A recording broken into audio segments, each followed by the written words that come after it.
All right, everybody, we are back for section 10 of public policy.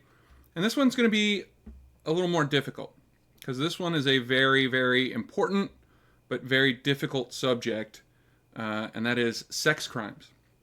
Sex crimes are a really kind of delicate subject. It is a very difficult subject to discuss because it is such a it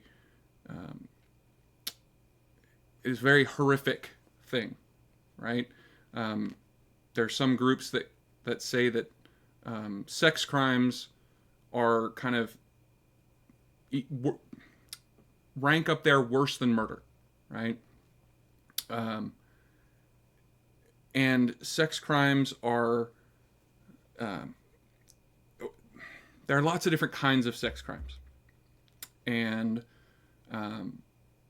ranging from the really truly horrible ones all the way down to bad, but relatively minor. And we as a society have been kind of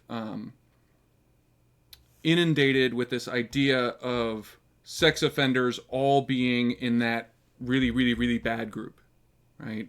So sex offenders, no matter what they actually did, are subject to huge amounts of public scorn and ridicule and ostracism, that in many cases is absolutely well deserved, but in some cases may not be, right? So one of the things that we have to look at is whether sex offenses are due to mental illness, as they sometimes are, but are they always? And mental illness is certainly a reason for many crimes, not just sex crimes. With many offenders, they have some kind of mental illness. But this is kind of at odds with many of the reactions to sex criminals, which is attempting to increase punishments and create all these policies to try and deter people from committing these horrible crimes. But deterrence doesn't work on someone if they're mentally ill. So if these are mentally ill, with diagnosable mental problems, they can't be deterred, which is what many of our policies are trying to do, right? So there's this kind of weird dichotomy in the American society's response to people who commit these sex crimes. Another big myth to get out of the way is that sex criminals are specialists, i.e., if somebody commits a sex crime, that's kind of the crimes they like to commit, and if they don't go to prison or they, get let out on parole early or whatever, they're going to go out and commit more sex crimes because they're a sex criminal, and thus, that is the kind of crime they're going to go out and commit more of. Actual evidence shows us, however, that this isn't true. Sex crimes are no more likely to specialize than any other criminal, right? The vast majority of criminals, if they're going to commit many crimes, it's going to be many different kinds of crime, right? So, when you look at the crime history for people who have been arrested many times, it's almost never for the same crime over and over. Like it'll be, burglary and armed robbery and assault and, and lots of different kinds of crimes in that long history of criminality. And sex offenders are no different. The vast majority, if they're going to be caught multiple times for multiple crimes, sex offenses is only going to be one of many different kinds of crimes they are going to commit, right? So this kind of myth of the sex offender being a specialist in only sex crimes is almost entirely that, a myth. Now, there have been lots of kind of laws and focus on sex offenders, especially beginning in the 90s. The 90s were kind of a huge expansion of laws, both at the state level and the federal level, to focus on, especially rapists and child abusers. But at the federal level, there have been a few different laws that have been passed to kind of focus on sex crimes, especially those that target children. Now, these laws have much longer names, technically. These are just kind of their nicknames. But in 1994, there was the Jacob Wetterling Act, which required states to have some kind of sex offender registration. So if you get convicted of a sex crime in any state, due to federal law, you have to register with the state as a sex offender, which comes with, supervision and knowing where you live and all those things. That is a requirement of federal law. 1996, Megan's Law passed at the federal level, and this requires that every sex offender registered with the state every state has to have some kind of notification system for those sex offenders so that the people who are living in that same area can know that there is a sex offender living in that area.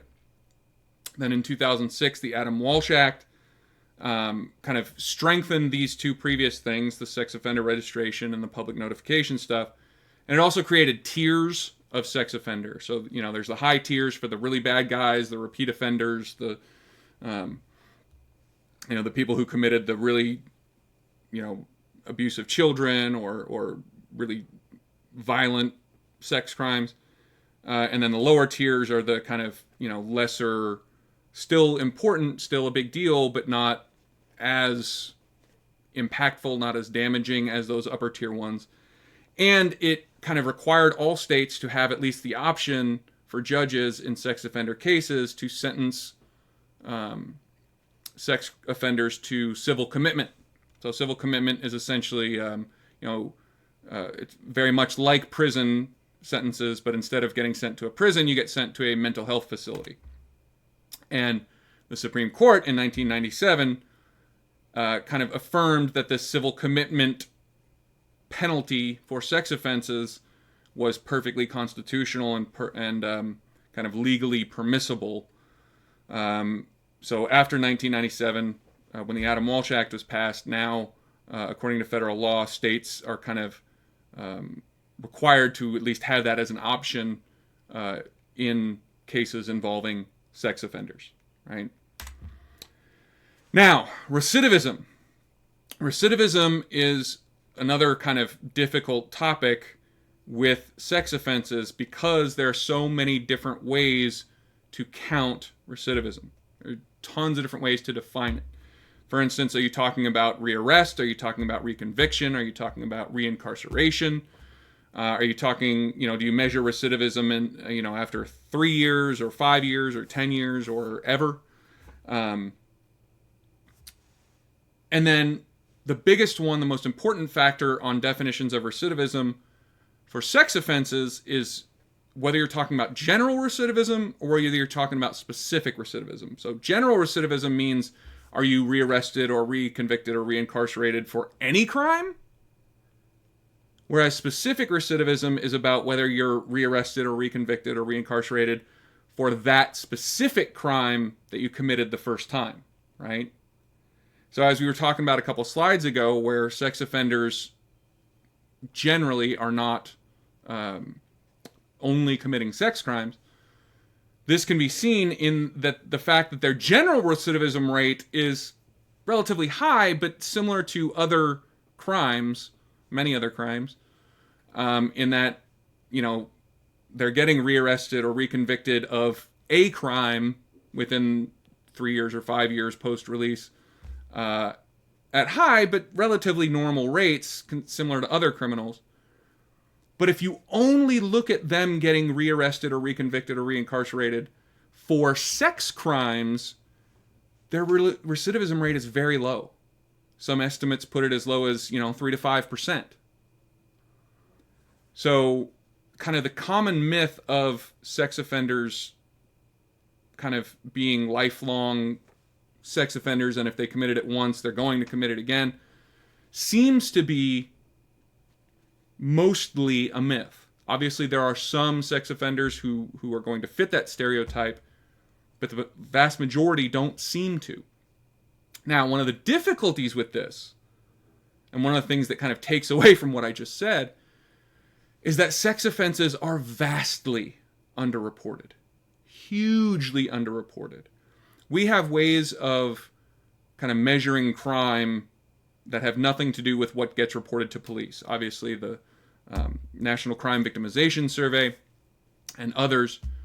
And using that kind of data, we can kind of at least make a pretty decent educated guess at how often crimes are reported to police. And with sex crimes, it can be really low, right? It kind of, in general, there are estimates, 30 to 35%, which is an incredibly low reporting rate. If the victim is a child, it can be as low as like 10 to 12%. So incredibly low reporting rates. That might make it so that sex offender recidivism for more sex offenses is artificially kind of lowered, right?